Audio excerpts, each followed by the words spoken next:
I used to send my parents $550 every single week. No questions asked. I thought I was helping them live comfortably. Turns out I was just funding my own humiliation. On my son's third birthday, they didn't even show up. When I called to ask why, my father sneered, "We don't count your family." That was the moment I stopped being their daughter. I hung up, opened my laptop, and in one cold, deliberate move, shut down every single account tied to my name. 40 minutes later, my phone exploded with calls, threats, and voicemails from my mother losing her mind. But I didn't flinch. They taught me what cruelty looked like, and now they were about to learn who I became because of it. For years, I begged for love. Now I demand respect. I'm Barbara, I'm 34, and this is the story of the day I finally made my parents regret underestimating me. For 3 years straight, I sent my parents $550 every single week. No questions asked, no hesitation, just quiet loyalty disguised as duty. I told myself it was to help them live comfortably, but deep down, it was guilt keeping me tethered to people who never once treated me like family. The breaking point came on my son's third birthday. We had planned a simple backyard celebration, a bulldozer-shaped cake, balloons, and a hand-painted sign that read, "Welcome Family." My little boy spent days talking about how excited he was to see Grandma and Grandpa. But they never came. When the candles had burned down, the guests had gone home, and my son had fallen asleep still clutching his toy truck, I called them. My father answered. I didn't even ask why they didn't show. I just said, "We were waiting for you." His response, "We don't count your family." Then he hung up. I sat there holding the phone, feeling something inside me snap, not in rage but in clarity. In that instant, I realized I wasn't their daughter anymore.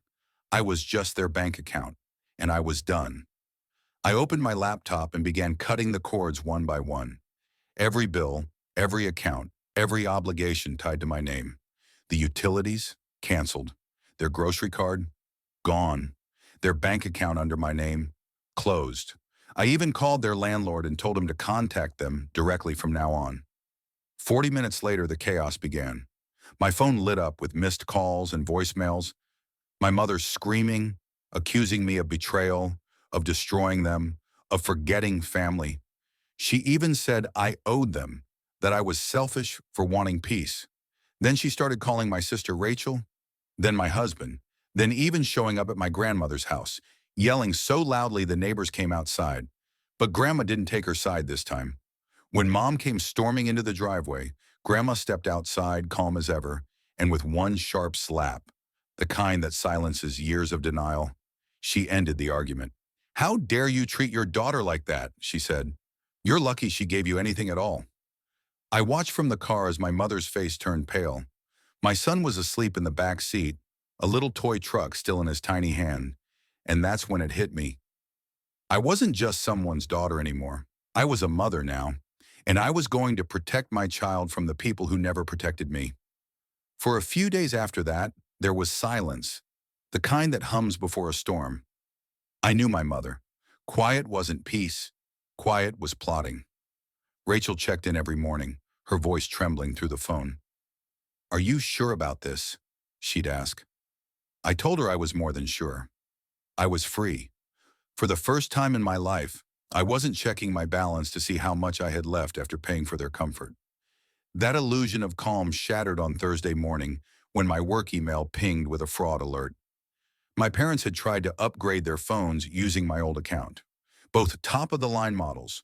The request was blocked, but it was enough to make my blood run cold. The nerve of it, they hadn't even waited a week. That same day, Tyler, my husband, found an envelope tucked into our mailbox.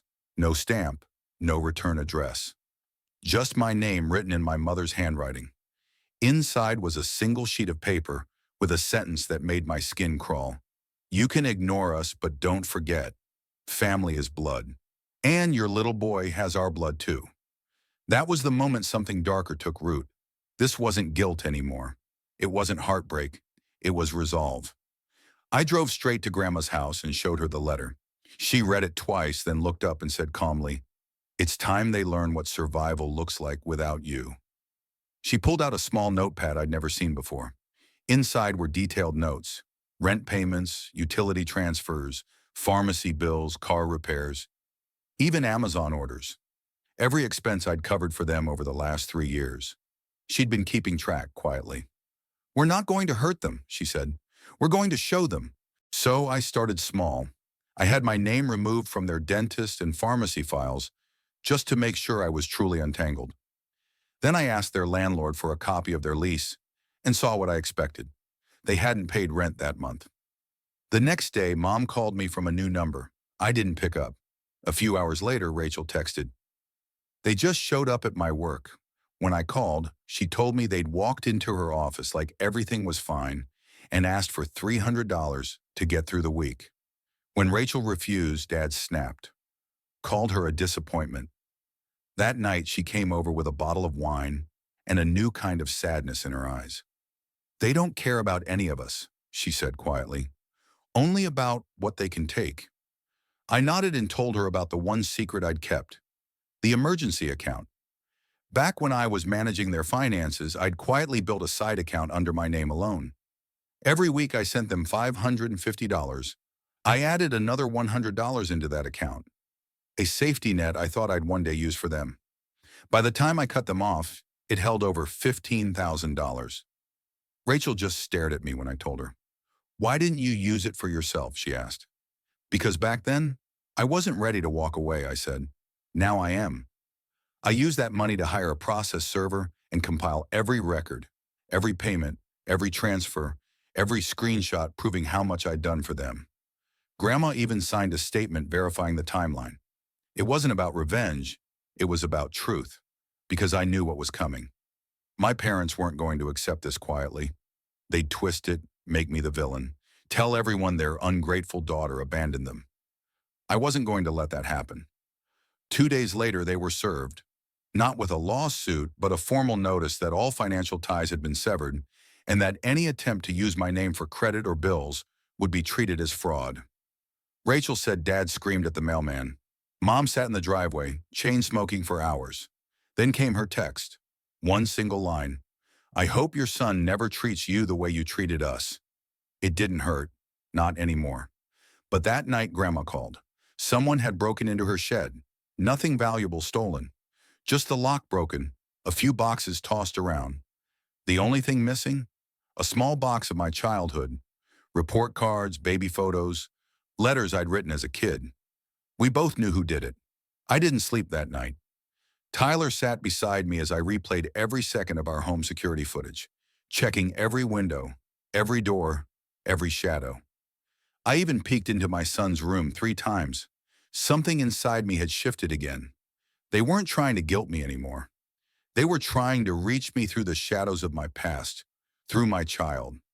That's when I realized this wasn't about money or pride. It was about control, and I was done being their puppet. So I began phase 2. If they wanted to dig into my life, they were going to find something buried so deep it would blow back in their faces. And I knew exactly where to start, with the one person they'd spent decades convincing everyone to ignore. Uncle Dan, my father's younger brother, the family scapegoat. I grew up hearing that he was a drunk, a failure, a man who ran away because he couldn't handle responsibility. But I remembered something, a late-night phone call I overheard when I was 16. My mother and Grandma were arguing, and Grandma had said something that never left me. "You and Alan stole what was never yours, and Dan has every right to be angry."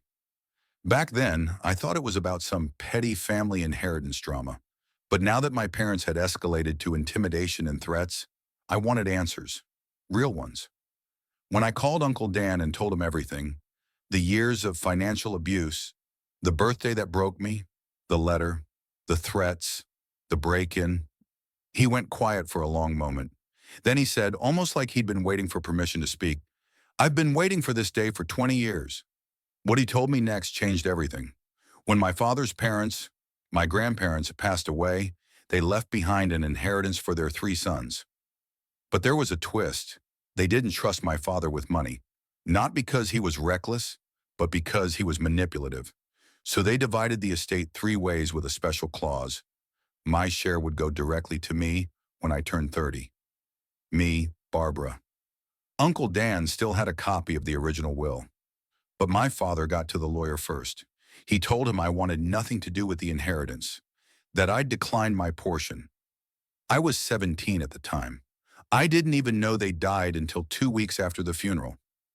Uncle Dan said he'd suspected something all along, but back then, he didn't have the money or evidence to fight it. He offered to send me everything, the documents, emails, and even a letter my grandmother had written me that was never delivered. 3 days later, a small brown package arrived. Inside was a handwritten letter dated 12 years ago. If you're reading this, it means you finally saw through the lies. You were always meant for better things. Don't let them take that from you. I must have read it a dozen times sitting on the cold kitchen floor, with tears blurring the ink. Tyler sat quietly beside me, his hand resting on mine. Later that night, Rachel came over. She read the letter, then the will. She didn't cry. She just whispered, "They're monsters." But even that wasn't the worst of it. The next morning, Rachel called, her voice trembling. She'd received an anonymous email with an attachment, a folder of photos. Her house, her car, her bedroom window. The message said only one thing: pick a side fast.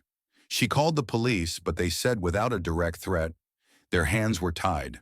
That's when it hit us. This wasn't guilt anymore. This was intimidation. They were trying to scare us back into obedience. Maybe that would have worked once, but not now.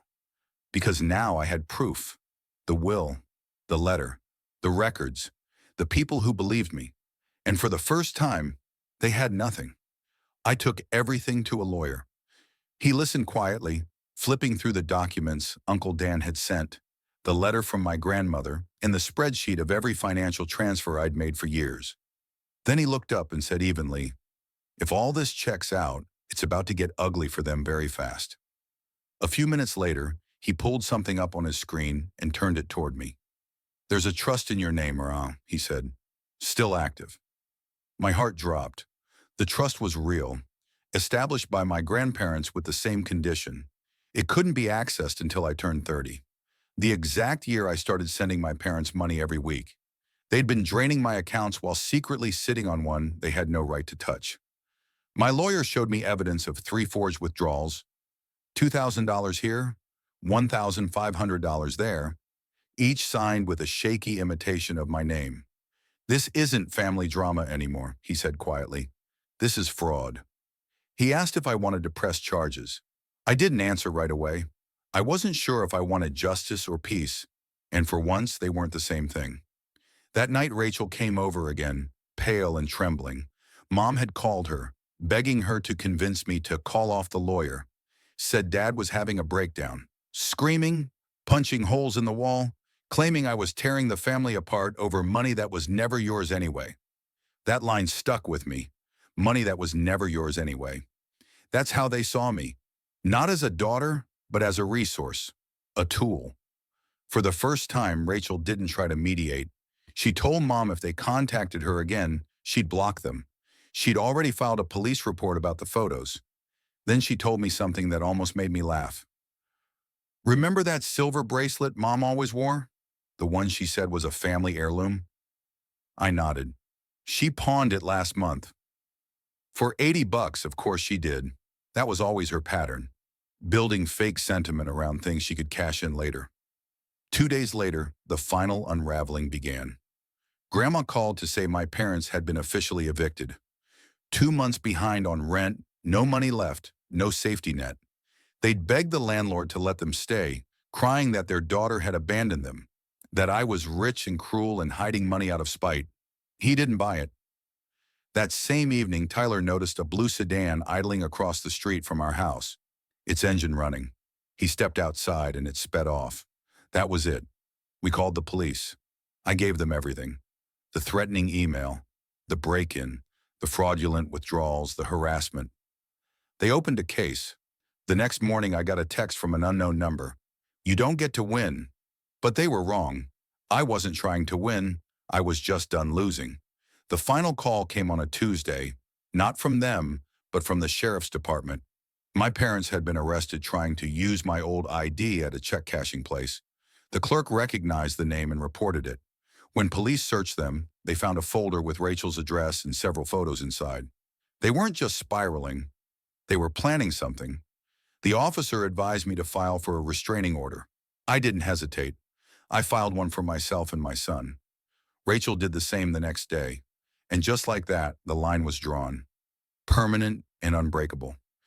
A week later, Grandma invited us all over. Me, Tyler, Rachel, and my little boy. She made pot roast, wore her old pearls, and said she felt like celebrating.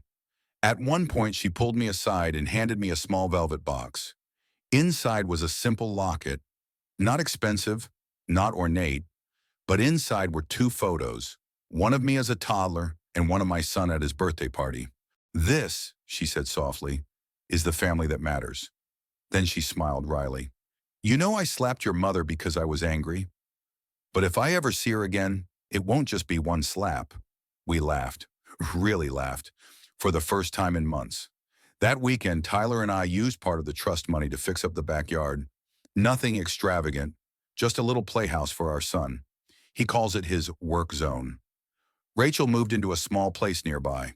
She visits every Friday, brings dessert, helps with babysitting. We're closer than we've ever been. As for my parents, they vanished. Last we heard, they were staying with a cousin somewhere out in the desert. No car, no jobs, no money. Uncle Dan ran into them once at a gas station and sent me a picture. Two hollow faces, walking out of a convenience store with a bag of chips and a six-pack. I didn't feel bad, not even a flicker of pity. Because this wasn't revenge. This was correction. This was what happens when you spend your life burning bridges and finally run out of wood. And in that quiet, peaceful moment, I finally understood what Grandma told me years ago. When I was 16 and crying after another fight with my mother, sometimes the only way to move forward is to let the dead things stay buried. So I did. Now we're happy, quiet, normal, free. They once told me they didn't count my family. Good, because they're not part of it anymore.